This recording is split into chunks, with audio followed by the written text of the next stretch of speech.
Right now, though, it is time to bring in Ruth Epstein, a correspondent for the Waterbury Republican American who covers our area. And, of course, we bring Ruth in on a Monday morning and we take a look at the stories that she and the Waterbury Republican are covering and stories that might be coming up. Good morning, Ruth, and Happy New Year. And Happy New Year to you, Marshall. A healthy one, and here we go, start of a new year. Let's see what news comes along. Well, and it's interesting because today's a holiday, so we're not really starting the new year. There's no town, the transfer station's closed, town halls are closed, But so, the interesting thing is there's a Region 1 board meeting tonight. That's right, because, well, you know what? Why not? Got to give us something to do even if it's an evening. Okay, so that's, that was surprising, but everything else is closed down, and people are still in the holiday mode until tomorrow. And then we start up again. So we've had a few stories in this week. Not much, very quiet. We do know that in Sharon, they're looking at the community hall for affordable apartments, which is an interesting concept. That building has been the topic of many, many meetings, and trying to figure out what to do with it. It's been used as many things, and lastly as a recreational center.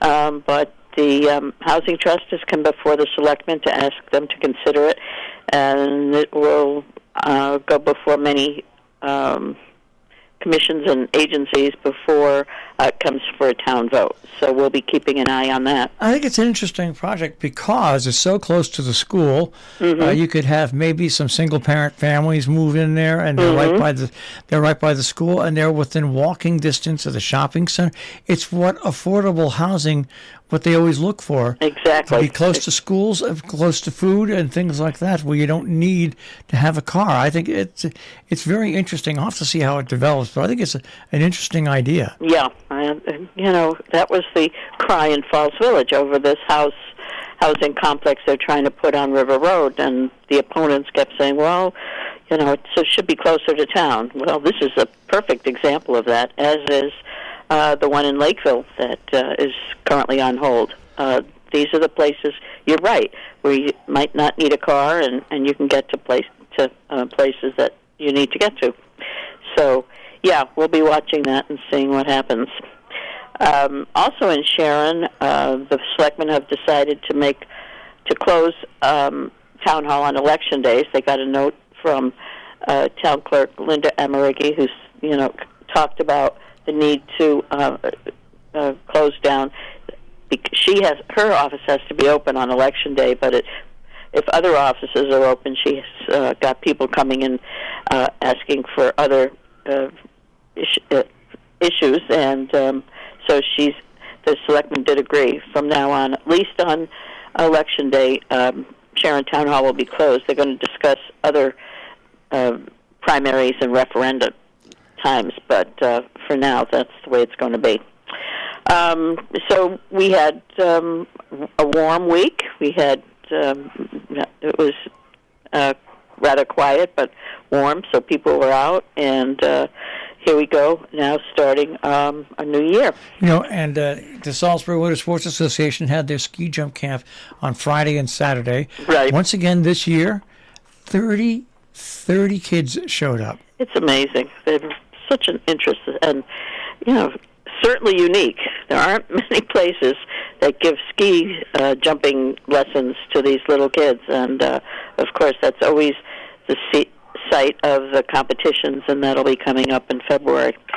Good for them. And SWASA, I will say, I deal with Willie Hallahan, who does their publicity, and they're always, if it isn't the jumps, it's the beer fest or the ski and swap, and kudos to them for all they do, and it's all for the youngsters. So all their energy goes towards these programs for youngsters, so good for them. Tomorrow, because Monday is a holiday, which is always confusing, the Canaan Board of Selectmen will be meeting instead of today. They'll be meeting tomorrow, but the Salisbury Board of Selectmen, which usually meets first Monday, will move its meeting to next Monday, the 9th. So don't try and go to Salisbury Selectmen tonight. And I think the Falls Village meeting is not till the 9th. The Board of Selectmen and the Board of Finance. Right. I think that that we like to call that affectionately the double header. Double header, yes. And then things are starting to come back again. There's going to be a talk by father and son at the in Cornwall, the Sicardis, on electricity this weekend, which should be very interesting. The Cornwall Library and other things that are coming up. They'll be all throughout the month, and we're back in action. You know, you look back at the past year, and really one of the major stories came up late in the year, and that was that big truck accident with the spill of all that gasoline in Norfolk. That's Women's Support Services changing their name for the third time because. Yeah, isn't that interesting? Well, yeah. they've grown so much over the years that you realize that they really help out everybody from men, women, teens. If there's violence and it concerns family violence, they're there. Right. Yeah. And it's an interesting name, and we got a shot of the new sign on the door, and it'll take a while to get used to, as any transition does. But and again, hats off to that group, which has grown from when it began to with one little person almost in a closet trying to deal with women that was women of domestic violence victims to what it's become now. It's amazing. If you see the many people who work there and their different jobs, it's incredible. I mean, they're going to court with people. They're counseling. They're going into the schools. It really is. It's become quite the thing. And again, their fundraising, of course, the Trade Secrets has just blossomed, really. So, looking back, you're right. There have been many changes, and we'll be following them all. And the way we're coming out of COVID as another thing. Things are, I mean, they're not perfect by any means, but you know what? We're starting to get back a little to normal, and all the houses are sold.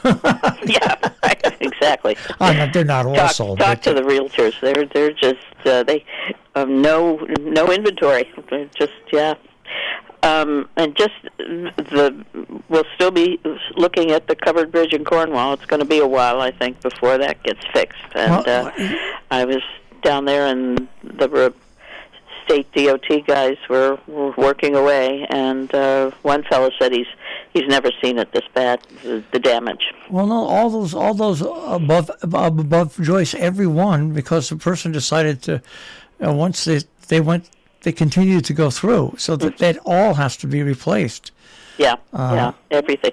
And he said they have to wait for certain beams there on order or certain woods. So, it's a real. It's bad because just you got school buses, you got ambulances. Yeah, exactly, I mean, and just the inconvenience. Yeah. I was talking to somebody who goes to Sharon each day, and instead of just going through the bridge, now they have to go, double the mileage. So and I don't imagine the businesses are happy. I'm sure it's affected them. And it's one of those stories that people try to come up with ideas. How can you prevent that? You can't, because of the location where the bridge is. There's so many things you can't do. Yeah. People just have to learn to pay attention. Jeez, I mean, that was the reaction of everybody.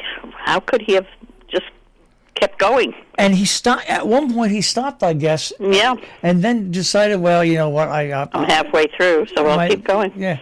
It's one of those things where you just shake your head and you say, we don't know the person this happened to. We know who it is, but we don't know him. But he probably should lose his license for a year or two just to make him wake up. I would suspect there will be a hefty fine. I think that in the few other cases that I've heard about, that anybody who's done similar or not even as bad was fined heavily. So I would think this will be the same thing.